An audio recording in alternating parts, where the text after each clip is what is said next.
Rasulullah, dalam mengenangmu kami susuri lembaran sirahmu. Pahit getir perjuanganmu, membawa cahaya kebenaran.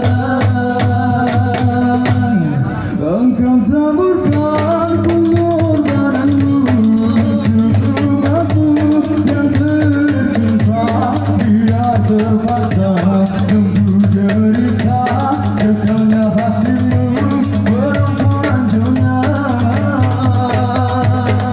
terjangkau tinggi kebenaranmu, tidak tergambar indahnya lembaranmu, tidak terbalas segala jasamu. Sesungguhnya engkau Rasul mulia, tabahnya hatimu menempuh dugaan, mengejar arti kesabaran, menjulang janji kemenangan, terukir namamu di dalam Al-Quran. Rasulullah, kami umatmu, walau tak pernah melihat wajahmu, kami coba mengingatimu, dan kami coba mengamal sunnahmu.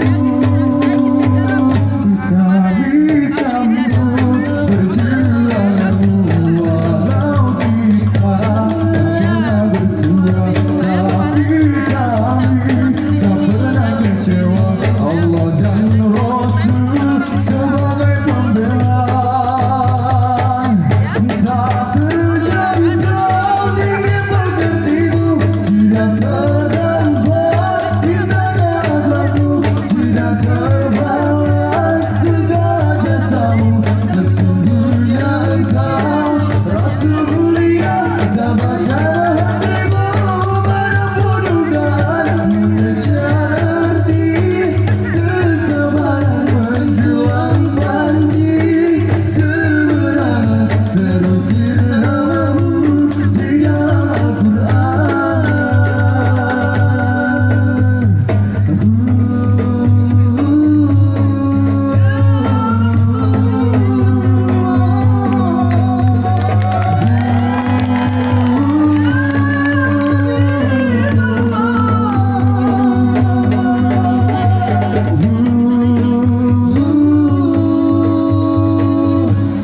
Rasulullah, dalam mengenangmu kami susuri lembaran sirahmu. Pahit getir perjuanganmu, membawa cahaya kebenaran.